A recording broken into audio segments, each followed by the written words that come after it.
Assalamualaikum warahmatullahi wabarakatuh. Halo, nama saya Rizky Fitri Jahti, NPM 239. Di video kali ini, saya akan membahas tentang bagaimana perencanaan yang baik untuk melakukan suatu komunikasi bisnis. Nah, sebelum menjelaskan tentang hal tersebut, alangkah baiknya jika kita mempelajari dulu tentang apa itu komunikasi bisnis. Komunikasi bisnis atau komunikasi organisasi adalah proses menciptakan makna atas interaksi yang menciptakan, memelihara, dan mengubah suatu organisasi. Komunikasi sendiri dapat terjadi jika terdapat pesan yang ingin disampaikan oleh komunikator terhadap komunikan melalui sebuah media atau yang disebut dengan saluran komunikasi. Komunikasi akan dikatakan efektif jika komunikan memberikan feedback positif yang selanjutnya akan menghasilkan efek, misalnya seperti perubahan perilaku pada komunikan ketika komunikasi dilakukan. Nah, dalam suatu komunikasi terdapat beberapa unsur yang meliputi seperti unsur sumber, komunikator, pesan, saluran atau media, komunikan, dan efek. Di sini yang akan kita bahas lebih rinci adalah mengenai saluran atau media komunikasi. Nah, saluran atau media komunikasi sendiri merupakan sarana yang digunakan oleh komunikator untuk menyampaikan pesan kepada komunikan. Secara umum, terdapat 3 macam saluran atau media komunikasi, yaitu media umum, media massa, dan media khusus. Nah, pengertian dari media umum sendiri merupakan media yang digunakan oleh semua orang, misalnya seperti telepon, surat kabar, media sosial, dan lain-lain. Nah, yang kedua yaitu media massa. Media massa ini media yang digunakan oleh dalam skala massal, seperti itu. Misalnya seperti koran, majalah, radio, televisi, dan sebagainya. Yang ketiga atau yang terakhir adalah media khusus, yaitu media yang hanya digunakan secara terbatas oleh orang-orang tertentu dalam skala kecil maupun skala besar dalam sebuah organisasi, misalnya berupa kode atau sandi. Setelah mengenal saluran komunikasi atau media komunikasi, perlu untuk kita ketahui juga tentang fungsi dari saluran-saluran tersebut. Nah, di sini terdapat 4 fungsi dari saluran yang telah saya katakan sebelumnya, yaitu yang pertama efektivitas untuk mempermudah kelancaran menyampaikan informasi. Yang kedua yaitu efisiensi untuk mempercepat penyampaian informasi. Yang ketiga konkret yang berarti membantu mempercepat isi pesan yang bersifat abstrak. Dan yang terakhir adalah motivatif, yaitu untuk menambah semangat melakukan komunikasi.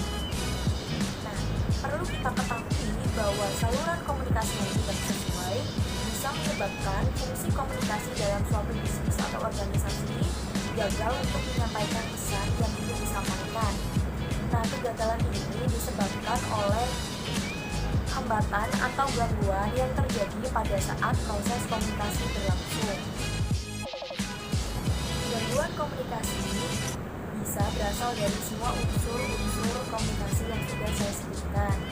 Nah, karena dari awal kita telah membahas saluran komunikasi, maka di sini saya akan membuat beberapa contoh dari gangguan saluran komunikasi.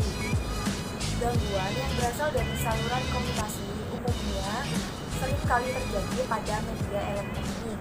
Nah, penggunaan saluran atau media komunikasi umumnya tergantung dari jenis kebutuhan apa yang ingin dipenuhi. Seperti kebutuhan bisnis untuk pemasaran produk yang menggunakan 2 media, yaitu media umum dan media massa. Penggunaan media ini sangat-sangat berpengaruh terhadap intensitas dari suatu produk. Nah, misalnya nih, ada perusahaan yang ingin mempromosikan produknya dengan target pasar, yaitu usia remaja. Nah, karena usia remaja ini biasa menggunakan media sosial atau juga mendampingi, maka saluran atau media yang harusnya digunakan untuk produksi untuk promosi dari perusahaan A adalah media sosial, iklan televisi, dan juga marketplace seperti Shopee dan Lazada. Nah, jika perusahaan A ini menggunakan media lain seperti radio, koran, dan juga majalah, maka target pasar yang ingin mereka capai tidak akan terwujud. Alhasil, produk dari perusahaan A yang sudah didesain atau dirancang sesuai dengan kebutuhan dari target pasar mereka tidak akan laku. Nah, contoh yang kedua yaitu komunikasi yang terjadi dalam internal perusahaan dengan tujuan pemberkasan atau filing system. Dalam suatu perusahaan, pastilah ada yang namanya kerahasiaan yang hanya diketahui oleh orang-orang internal dari perusahaan tersebut. Nah, biasanya pemberkasan ini berada dalam suatu web server yang hanya bisa diakses oleh orang-orang tertentu dalam perusahaan, misalnya oleh seluruh orang-orang perusahaan atau juga cuma atasan-atasan atau yang memiliki posisi dan jabatan penting di perusahaan tersebut. Biasanya web server perusahaan itu bisa diakses dengan menggunakan kode atau sandi tertentu. Nah, saluran komunikasi yang cocok dengan hal ini adalah jenis media khusus untuk menyebarkan kode akses karena sesuai dengan tujuan yaitu untuk kerahasiaan. Jika perusahaan menggunakan media yang salah sehingga kode tersebar luas di eksternal perusahaan, maka yang akan dirugikan adalah perusahaan itu sendiri karena data yang seharusnya dirahasiakan atau bersifat rahasia bocor di masyarakat umum. Nah, dari kedua contoh tersebut menunjukkan bahwa saluran atau media komunikasi sangat perlu untuk diperhatikan agar komunikasi yang ingin kita capai dapat tersampaikan dengan baik sesuai dengan tujuan yang diperoleh. Sekian untuk pembahasan video saya kali ini. Saya ucapkan wassalamualaikum warahmatullahi wabarakatuh.